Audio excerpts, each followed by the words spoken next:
ಗುರುರ್ಬ್ರಹ್ಮ ಗುರುರ್ವಿಷ್ಣು ಗುರುರ್ದೇವೋ ಮಹೇಶ್ವರಃ ಗುರು ಸಾಕ್ಷಾತ್ ಪರಬ್ರಹ್ಮ ತಸ್ಮೈ ಶ್ರೀ ಗುರವೇ ನಮಃ. ಧ್ಯಾನ ಮೂಲ ಗುರುಮೂರ್ತಿ, ಪೂಜ್ಯ ಮೂಲ ಗುರುಪಾದ, ಮಂತ್ರ ಮೂಲ ಗುರುವಾಕ್ಯ, ಮುಕ್ತಿ ಮೂಲ ಗುರುಕೃಪಃ. ಶ್ರೋತ್ರಿಯ ಬ್ರಹ್ಮನಿಷ್ಠ ಸದ್ಗುರು ಬಸವಾನಂದರ ಪಾದ ಕಮಲಗಳಿಗೂ, ಅವರ ಪ್ರತಿರೂಪದಂಥ ನಿಜಗುಣಪ್ಪನವರ ಪಾದ ಕಮಲಗಳಿಗೂ ನನ್ನ ದೀರ್ಘದಂಡ ಪ್ರಣಾಮಗಳನ್ನು ಸಲ್ಲಿಸುತ್ತಾ, ಸದ್ಗುರು ಮಾರ್ಥಂಡ ಸಾಬಾಯಿ ಸದ್ಗುರುಗಳ ಪಾದ ಕಮಲಗಳಿಗೂ ಹಾಗೂ ರಾಯಪ್ಪ ಸದ್ಗುರುಗಳ ಪಾದ ಕಮಲಗಳಿಗೂ ನನ್ನ ದೀರ್ಘದಂಡ ಪ್ರಣಾಮಗಳನ್ನು ಸಲ್ಲಿಸುತ್ತಾ, ಗುರು ಸ್ವರೂಪರಾದಂಥ ನನ್ನ ಪತಿದೇವರಿಗೂ ಕೂಡ ನನ್ನ ದೀರ್ಘದಂಡ ಪ್ರಣಾಮಗಳನ್ನು ಸಲ್ಲಿಸುತ್ತಾ, ಮನದಲ್ಲಿ ಸ್ಮರಿಸಿಕೊಳ್ಳುತ್ತಾ, ತಮ್ಮೆಲ್ಲರಿಗೂ ವಂದಿಸುತ್ತಾ,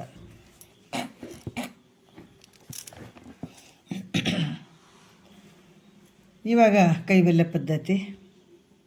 ಕೈವಲ್ಯ ಅಂದ್ರೆ ಮೋಕ್ಷ, ಮುಕ್ತಿ, ಪದ್ಧತಿ ಅಂದರೆ ದಾರಿ. ಶಿವಕಾರುಣ್ಯ ಸ್ಥಳದಲ್ಲಿ ಭಾಳಷ್ಟು ಅದ್ಭುತವಾದಂಥ ವಿಚಾರಗಳನ್ನು ಹೇಳ್ತಾರೆ. ಕೈವಲ್ಯ ಪದ್ಧತಿ ಒಳಗೆ ಶಿವಕಾರುಣ್ಯ ಸ್ಥಳದ ಇವತ್ತು 12ನೆಯ ಪದವನ್ನು ನಾವು ನೋಡಬೇಕು. 12ನೇ ಪದದಲ್ಲಿ ಬಹಳ ಅದ್ಭುತವಾಗಿ ಅವರು ಹೇಳ್ತಾ ಹೋಗ್ತಾರೆ. ಮನುಷ್ಯನಿಗೆ ರೋಗ ಗೊತ್ತಾಯಿತು ಅಂದರೆ ಡಾಕ್ಟ್ರನ್ನ ಹುಡುಕ್ತಾನೆ. ರೋಗ ಗೊತ್ತಾಗದೇ ಇದ್ದಾಗ ಡಾಕ್ಟ್ರ್ ಹುಡುಕಕ್ಕೆ ಸಾಧ್ಯ ಇಲ್ಲ. ಯಾವಾಗ ರೋಗ ಜಾಸ್ತಿ ಐತಪ್ಪ ಅಂತಂದಾಗ ಅದನ್ನು ವಾಸಿ ಮಾಡ್ಕೊಳ್ಬೇಕು ಅಂತ ಡಾಕ್ಟ್ರನ್ನ ಹುಡುಕ್ತಾ ಹೋಗ್ತಾನೆ. ಇಲ್ಲಿ ಕೂಡ ನಿಜವಾದ ಒಂದು ದುಃಖ ಗೊತ್ತಾಗಬೇಕು. ಗೊತ್ತಾದಾಗ ಮಾತ್ರ ಇದರಿಂದ ಪಾರಾಗಬೇಕು, ಈ ದುಃಖದಿಂದ ಪಾರಾಗಬೇಕು, ಈ ಬಂಧನದಿಂದ ಪಾರಾಗಬೇಕು ಅನ್ನುವಂಥ ಆ ತುಡಿತ ಆತನಲ್ಲಿ ಇರ್ತದೆ.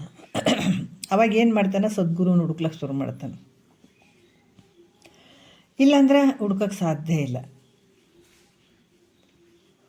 ಹಂಗೆ ಸ್ಲೋ ಪಾಯ್ಸನ್ ಇದ್ದಂಗಿದೆ.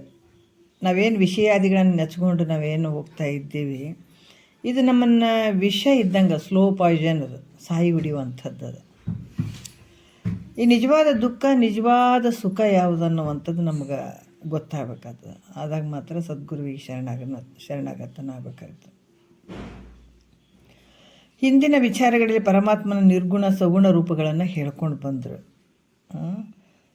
ಈ ರೂಪಗಳನ್ನು ಕೇಳಿದ ದುಃಖದಿಂದ ಕೂಡಿದಂಥ ಈ ಒಂದು ಭಕ್ತ ತನ್ನನ್ನು ಕಾಪಾಡಬೇಕಂತ ಈ ಮುಂದಿನ ಪದದಲ್ಲಿ ಕೇಳ್ಕೊತಾನೆ, ಹೆಂಗೆ ಕಾಪಾಡಬೇಕು ಅನ್ನುವಂಥದ್ದು. ನಮಗೆ ಸುಖ ದುಃಖ ಮುಖ್ಯವಾಗಿ ಮನುಷ್ಯನ ಒಂದು ಮೂಲ ಸುಖ ಯಾವುದು, ದುಃಖ ಯಾವುದು ಅಂತ ಗೊತ್ತಾಗಬೇಕಾದ್ರೆ ಗುರು ಮುಖಾಂತರನೇ ಗೊತ್ತಾಗ್ತದೆ. ಇಲ್ಲಾಂದರೆ ನಾವು ಬೇಕಾದಷ್ಟು ಪೂಜೆಗಳನ್ನು ಮಾಡ್ತೀವಿ ರೀ, ನಮ್ಮಷ್ಟಕ್ಕೆ ನಾವು ಓದ್ಕೋತೀರಿ ಮಾಡ್ತೀವಿ ಅಂದ್ರೆ ಸಾಧ್ಯನೇ ಇಲ್ಲ, ಜ್ಞಾನ ಆಗಂಗಿಲ್ಲ. ಮನೆಗೆ ಬೇಕಾದಷ್ಟು ಗ್ರಂಥಗಳನ್ನು ಇಟ್ಕೊಂಡು ಅದನ್ನು ಪಾರಾಯಣ ಮಾಡು, ಓದು, ಏನೇ ಮಾಡಿದರೂ ಕೂಡ ಅಪರೋಕ್ಷ ಜ್ಞಾನ ಆಗಂಗಿಲ್ಲ. ಹಾಗಾಗಿ ಗುರುಗಳು ಬಹಳ ಮುಖ್ಯ ಇಲ್ಲಿ.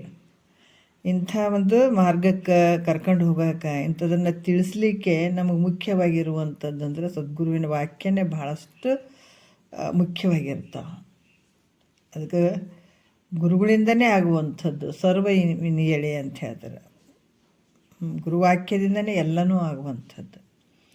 ಅದಕ್ಕೆ ಇಲ್ಲಿ ಏನು ಹೇಳ್ತಾರೆ, ಅಂಥ ಒಂದು ದುಃಖವನ್ನು ಕಾಪಾಡಬೇಕು, ನನಗೆ ದುಃಖದಿಂದ ನನ್ನನ್ನು ಬಿಡಿಸಿ ಕಾಪಾಡಬೇಕು ಪರಮಾತ್ಮನೇ ಅಂತ ಪರಮಾತ್ಮನ ಒಂದು ಕೃಪೆಯನ್ನು ಪಡ್ಕೊಳ್ಳೋಕ್ಕೋಸ್ಕರ ಶಿಷ್ಯ ಪರಮಾತ್ಮಗೆ ಕೇಳ್ಕೊಳ್ಳುವಂಥ ವಿಚಾರ ಏನು ಕೇಳ್ತಾ ಇದ್ದಾರೆ ನೋಡೋಣ.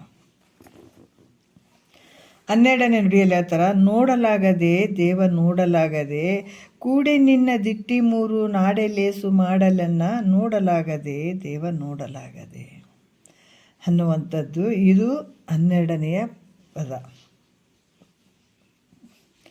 ನೋಡಲಾಗದೆ ದೇವ ನೋಡಲಾಗದೆ ಅಂತ ಇಲ್ಲಿ ಪರಮಾತ್ಮಗ ಕೇಳ್ಕೊಂಡಂಥ ಭಕ್ತ, ನಿನ್ನ ದಿಟ್ಟಿ ಮೂರು ಕೂಡೆ, ನಿನ್ನ ದಿಟ್ಟಿ ಮೂರು ಕೂಡೆ ಅಂದ್ರೆ ತಕ್ಷಣದಲ್ಲೇ. ಯಾಕಂದರೆ ನೀ ತಕ್ಷಣದಲ್ಲೇ ನನ್ನ ನೋಡಬೇಕು. ಮತ್ತು ಅವಾಗ ಅಂದ್ರೆ ನಿಂದು ಲೆಕ್ಕ ಬೇರೆ ಅದ, ನಮ್ಮ ಲೆಕ್ಕ ಬೇರೆ ಅದಪ್ಪ. ಅದಕ್ಕೆ ಮುಂದೆ ನೋಡಮ್ಮ, ಇನ್ನೂ ಒಂದು ಜನ್ಮ ನೋಡಮ್ಮ, ಹಂಗೆ ಹೆಂಗಂತ ಹೋಗ್ಬೇಡ. ನಾನು ಈಗ ಕೇಳ್ಕೊಳಕತ್ತೀನಿ, ನನಗೆ ತಕ್ಷಣದಲ್ಲೇ ನಿನ್ನ ದಿಟ್ಟಿ ಮೂರಂದ್ರೆ ನಿನ್ನ 3 ಕಣ್ಣುಗಳು ಅದಾವ. ಸೂರ್ಯ ನೇತ್ರ, ಚಂದ್ರ ನೇತ್ರ, ಅಗ್ನಿ ನೇತ್ರ. ಇವು ಚೆನ್ನಾಗಿ ಈ 3 ನೇತ್ರಗಳಿಂದ ನಾನು ಚೆನ್ನಾಗಿ ಮಾಡುವಂತೆ ಮಾಡು.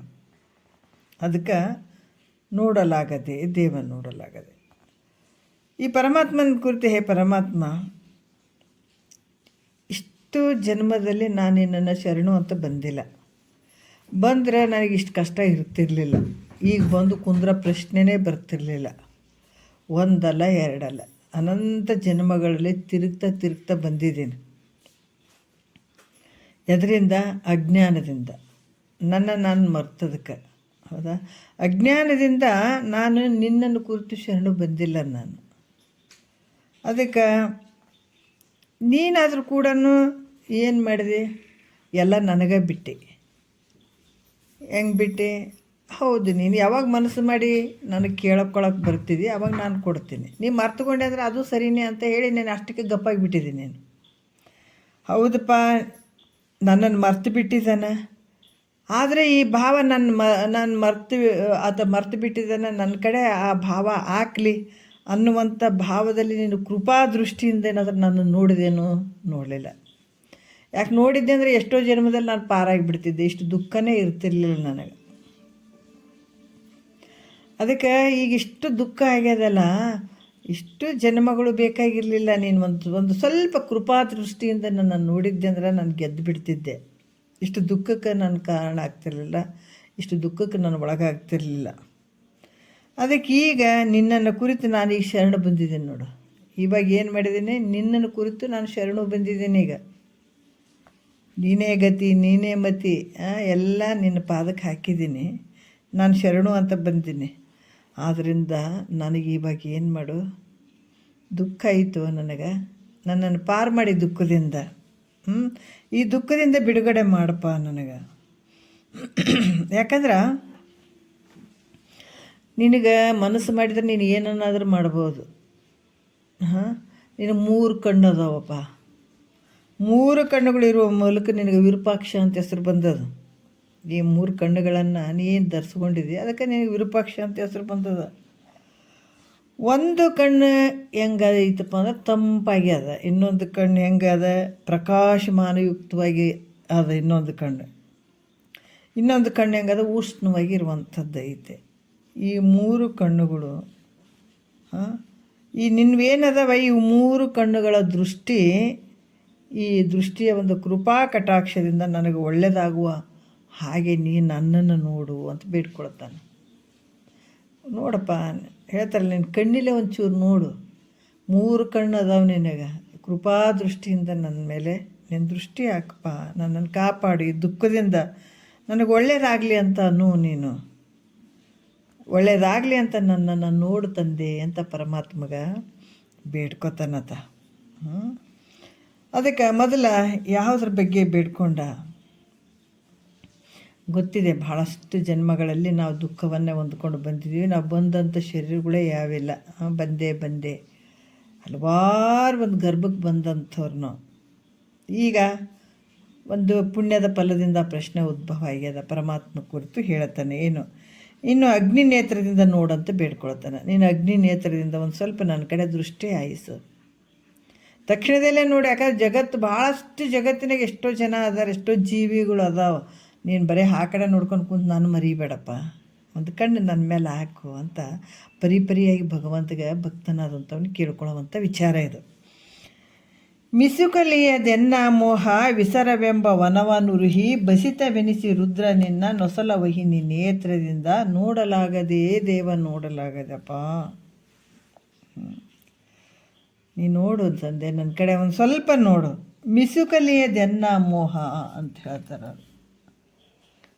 ಅಂದ್ರೆ ನನ್ನ ಮೋಹ ಹೆಂಗೈತಪ್ಪ ಅಂತಂದ್ರೆ ಅದು ಗಟ್ಟಿ ಆಗ್ಬಿಟ್ಟದೆ. ಎಷ್ಟೋ ಜನ್ಮದಲ್ಲಿ ಆ ಮೋಹ ಅನ್ನುವಂಥದ್ದು ಅದು ಒಂದು ಚೂರು ಅಲುಗಾಡ್ತಾ ಇಲ್ಲಪ್ಪ. ಅದು ಬಿಡೋಕ್ಕಾಗ್ತಾನೇ ಇಲ್ಲ. ನನ್ನ ಮೋಹ ವಿಸರವೆಂಬುದು ಅಂತಂದ್ರೆ ವಿಷಯಗಳಲ್ಲಿರುವಂಥ ಒಂದು ಭಾವ ಅದು. ಮಿಸುಕಲಿಯದೆನ್ನ ಮೋಹ ಅನ್ನುವಂಥದ್ದು ಅದು ಅಲುಗಾಡ್ತಾ ಇಲ್ಲ.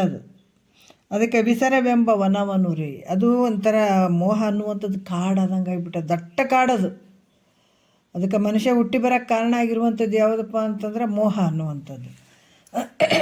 ಎಷ್ಟೋ ಜನ್ಮದಲ್ಲಿ ಈ ಮೋಹ ಅನ್ನುವಂಥದ್ದು ಶ್ರೀ ಗುರು ವಚನದಿಂದ ಅಧಿಕ ಸುದೆಯುಂಟೆ ರಾಗದಿಂಬೇರಿನ್ನು ಭವಬೀಜ ಮುಂಟೆ ಅಂತ ಹೇಳ್ತಾರೆ. ಭವಕ್ಕೆ ಬರಬೇಕಾದ್ರೆ ಬೀಜ ಯಾವುದು ಅಂದರೆ ಮೋಹ ಅನ್ನುವಂಥದ್ದು. ಈ ಮೋಹ ಅನ್ನುವಂಥದ್ದು ಹೆಂಗೈತಂದ್ರೆ ವಿಷಯಗಳಲ್ಲಿರುವ ಭ್ರಾಂತಿಯ ಒಂದು ಸಮೂಹ ಅನ್ನುವಂಥ ಅರಣ್ಯ ದಟ್ಟವಾದ ಅರಣ್ಯ ಇಲ್ಲಿ ಬೆಳೆದು ಬಿಟ್ಟದು. ಯಾಕಂದರೆ ಇಲ್ಲಿ ಕೂಡ ಈ ಇದು ಮೋಹದ ಒಂದು ಸಮೂಹ ಅಂದರೆ ದೇಹಾದಿಗಳಲ್ಲಿ ನಾನು ಅನ್ನುವಂಥದ್ದನ್ನು ಹಿಡ್ಕೊಂಡು, ದೇಹದಲ್ಲಿ ನಾನು, ದೇಹಕ್ಕೆ ಸಂಬಂಧಪಟ್ಟು ಎಲ್ಲಷ್ಟು ಬಂತು, ಜ್ಞಾನೇಂದ್ರಿಯಗಳು, ಕರ್ಮೇಂದ್ರಿಯಗಳು, ಇದೆಲ್ಲವೂ ಮೋಹದ ಒಂದು ಸಮೂಹ ಹೆಂಗಾಗ್ಯದ. ಈ ಶರೀರ ನಂದನ್ನುವಂಥದ್ದು, ಇಂದ್ರಿಯಗಳು ನನವನ್ನುವಂಥದ್ದು, ಜ್ಞಾನೇಂದ್ರಿಯಗಳು, ಕರ್ಮೇಂದ್ರಿಯಗಳು, ಇದಕ್ಕೆ ಸಂಬಂಧಪಟ್ಟಂಥ ಹೆಂಡತಿ, ಮಕ್ಕಳು, ಸಂಸಾರ, ಒಂದು ಎರಡ ಆಸ್ತಿ ಅಂತಸ್ತು, ಒಂದಲ್ಲ ಎರಡಲ್ಲ. ಇದು ಕಾಡಿನಾಗ ಹೆಂಗಿರ್ತವೆ ಎಲ್ಲ ದಟ್ಟವಾದ ಕಾಡು ಹೆಂಗಿರ್ತದೆ ಹಂಗೆ ಈ ಮೋಹ ಅನ್ನುವಂಥ ಕಾಡು ಬೆಳೆದು ಬಿಟ್ಟದ ಈಗ ನನಗೆ. ಅದು ಎಷ್ಟೋ ಒಂದು, ಯಾಕಂದ್ರೆ ವನವನ್ನು ಎಷ್ಟೋ ವರ್ಷ ಕಡಿಯೋದು ಬಿಟ್ಟರೆ ಅದು ಸೂರ್ಯನ ಪ್ರಕಾಶ ಬೀಳಲಿಕ್ಕೂ ಕೂಡ ಸಹ ಅದು ಸ್ಥಳವನ್ನು ಕೊಡಂಗಿಲ್ಲ. ಅದು ಭಾಳ ಈಗ ದಟ್ಟವಾದ ಕಾಡು ನೋಡ್ರಿ, ಈ ಕಡೆ ಎಲ್ಲ ಭಾಳಷ್ಟು ದಟ್ಟವಾದ ಒಂದು ಸೂರ್ಯನ ಒಂದು ಕಿರಣಗಳು ಕೂಡ ಆ ಕಾಡಿನಲ್ಲಿ ಬೀಳೋಕ್ಕೆ ಸಾಧ್ಯನೇ ಇಲ್ಲ. ಯಾಕಂದ್ರೆ ಭಾಳ ವರ್ಷದಿಂದ ಅದೇ ಥರ ಬಂದಂಥ ಕಾಡು, ಕಡ್ದೇ ಇಲ್ಲ, ಒಟ್ಟ ಹಂಗೆ ಬಿಟ್ಬಿಟ್ಟಿದ್ದಾರೆ. ಅದು ಬಿಟ್ಟದಕ್ಕಾಗಿ ಏನಾಗ್ಯದಂದ್ರೆ ಒಂದು ಬರೀ ಯಾವತ್ತೂ ನೆರಳಿರ್ತದೆ ಕಾಡಿನಲ್ಲಿ. ನೋಡಬೇಕು, ಒಂದು ಚೂರು ಬಿಸಿಲಿಲ್ಲ, ಸೂರ್ಯನ ಬೆಳಕು ಬರೋಕ್ಕೆ, ಕಿರಣಗಳು ಬೀಳಲಿಕ್ಕೆ ಕೂಡ ಜಾಗ ಇರದೇ ಇರುವಂಥ ಬೆಳೆದು ಬಿಟ್ಟದ ಕಾಡು.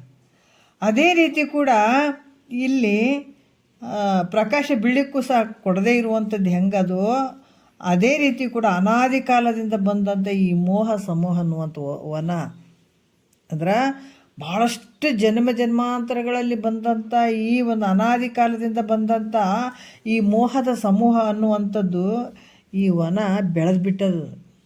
ಒಂದು ಚೂರು ಕಟ್ಟದೇ ಇಲ್ಲ, ಏನಿಲ್ಲ, ಅದಕ್ಕೆ ದಟ್ಟವಾಗಿ ಬೆಳೆದು ಬಿಟ್ಟದಪ್ಪ ನನಗೆ. ಅದು ನನಗೆ ಹೆಂಗದಂತಂದ್ರೆ ಆ ಕಡೆ ಈ ಕಡೆ ಅಲುಗಾಡದಂತ ಮಾಡಿಬಿಟ್ಟದ ನನಗೆ. ಯಾವ ಕಡೆ ಅಲುಗಾಡ್ದಂಗೆ ಬಂಧಿಸಿಬಿಟ್ಟದ ನನಗೆ.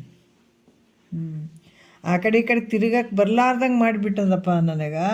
ಅದಕ್ಕೆ ಆ ಕಾರಣದಿಂದ ಇಂಥ ಮೋಹದ ಸಮೂಹ ಅನ್ನುವಂಥದ್ದನ್ನು, ಈ ಮೋಹದ ಒಂದು ಸಮೂಹ ಅನ್ನುವಂಥ ವನ ಏನೈತಲ್ಲ ಅದು ಸುಟ್ಟು ಬಿಡಂಗೆ, ಅದು ಸುಟ್ಟು ಬಿಡುವ ಹಾಗೆ ನಿನ್ನ ನೇತ್ರದಿಂದ ನನ್ನನ್ನು ನೋಡುವಂಥವನಾಗು. ನನ್ನಲ್ಲಿರುವಂಥ ಮೋಹ ಅನ್ನುವಂಥ ಕಾಡು ಏನೈತೆ ಆ ಕಾಡಿನಲ್ಲೇ ಬಡ್ಬಡ್ಸಕತ್ತೀನಿ. ನಾನು ದಾರಿ ತಪ್ಪಿಬಿಟ್ಟಿದ್ದೀನಿ. ಎದರಿಂದ ತಪ್ಪಿದ್ದೀನಿ ಅಂದರೆ ಈ ಮೋಹ ಅನ್ನುವಂಥ ಕಾಡಿನಲ್ಲಿ ಬಿದ್ದಿದ್ದೀನಿ, ದಾರಿ ತಪ್ಪಿದ್ದೀನಿ, ದಾರಿ ಕಾಣಿಸ್ತಾ ಇಲ್ಲ ನನಗೆ. ಅದಕ್ಕೆ ಇಲ್ಲಿ ಕೂಡ ಹೇಳ್ತಾರ, ನಿನ್ನಲ್ಲಿ ಅಗ್ನಿ ನೇತ್ರ ಐತಲ್ಲ, ಆ ಅಗ್ನಿ ನೇತ್ರದಿಂದ ನನ್ನನ್ನು ನೋಡುವಂಥವನಾಗ್ತಂದೆ. ಈ ನೋಡಿ ಇದರಿಂದ, ಯಾಕಂತಂದ್ರೆ ಈ ಅಗ್ನಿ ನೇತ್ರ ಅನ್ನುವಂಥದ್ದು ಆ ನೇತ್ರದಿಂದ ನೋಡಿದ್ರೆ ನನ್ನಲ್ಲಿ ಮೋಹ ಅನ್ನುವಂಥ ಏನು ಕಾಡು ಐತೆ ಅದೆಲ್ಲ ಸುಟ್ಟು ಭಸ್ಮ ಆಗ್ತದೆ. ಅದಕ್ಕೆ ಇದರಿಂದ ನಿನಗೂ ಕೆಲಸ ಆಯಿತು, ನನಗೂ ಸಹಾಯ ಆಯಿತು. ನಿನಗೂ, ಯಾಕಂದ್ರೆ ಒಂದು ಭಕ್ತನನ್ನು ಕಾಪಾಡಿದಂಥದ್ದು ನಿನಗೂ ಸಹಾಯ ಆಗ್ತದಪ್ಪ, ನಿನಗೂ ಆ ಕೆಲಸ ಆಗ್ತದೆ, ನಿನಗೊಂದು ಕೆಲಸ ಆದಂಗೆ ಆಗ್ತದೆ. ನನ್ನ ಮೋಹ ಸುಡೋದ್ರಿಂದ ಏನಾಗ್ತದೆ, ನಿನಗೆ ಕೆಲಸ ಆದಂಗೆ ಆಗ್ತದೆ. ಆದರೆ ನನಗೆ ಭಾಳಷ್ಟು ಸಹಾಯ ಆಗ್ತದೆ ನನಗೆ. ಅದಕ್ಕೆ ಇಲ್ಲದೆ ಹೋದ್ರೆ ನಿನ್ನ ಅಗ್ನಿ ನೇತ್ರದಿಂದ ಇದನ್ನು ನೋಡಿ ಅದನ್ನು ದಹಿಸುವಂಥವನಾಗು. ಅದಕ್ಕೆ ನೀನೇನು ಮಾಡು, ಅಗ್ನಿ ನೇತ್ರದಿಂದ ನನ್ನ ಕಡೆ ಒಂದು ಸ್ವಲ್ಪ ನೋಡಿ ಈ ಮೋಹ ಅನ್ನುವಂಥದ್ದು ಕಾಡನ್ನು ಸುಟ್ಟು ಬಿಡು. ಎಂಥ ಅದ್ಭುತ ಬೇಡಿಕೆ ರೀ ಅದು. ನಾವು ಹೋಗ್ತೀವಿ ದೇವ್ರ ಹತ್ರ, ನಾವು ಯಾವತ್ತಾದ್ರೂ ಕೇಳಿವೇನ್ರಿ? ಯಾವ ಜನ್ಮಕ್ಕಾರ ಹಿಂಗೆ ಕೇಳಿವೇನು? ನಾವು ನಮ್ಮನ್ನು ನಾವೇ ಪ್ರಶ್ನೆ ಮಾಡ್ಕೋಬೇಕು. ದೇವ್ರ ಹತ್ರ ಕೂತ್ಕೊಂಡು ಯಾವತ್ತಾದ್ರೂ ಹಿಂಗೆ ಕೇಳಿವೇನು ನಾವು? ನಮ್ಮ ಹತ್ರ ಮೋಸ ಇನ್ನೂ ಭಾಳ ಬೇರೆ ಲಿಸ್ಟ್ಗಳು ನಮ್ಮವು. ಅದು ಕೊಡಪ್ಪ, ಇದು ಕೊಡಪ್ಪ, ಹಂಗೆ ಮಾಡಪ್ಪ, ಒಳ್ಳೆಯದನ್ನು ಮಾಡಪ್ಪ, ಅದನ್ನು ಮಾಡಿ ಇದನ್ನು ಮಾಡಂತ ಮಕ್ಕಳದು, ಮರಿಗಳದು, ಮೊಮ್ಮಕ್ಕಳದು ಎಲ್ಲರದ್ದು ಲಿಸ್ಟ್ ಇಟ್ಬಿಡ್ತೀವಿ. ಒಬ್ರದಲ್ಲ, ನಮ್ಮ ಶರೀರವನ್ನು ಹಿಡ್ಕೊಂಡೇ ಲಿಸ್ಟ್ ಇಡ್ತೀವಿ.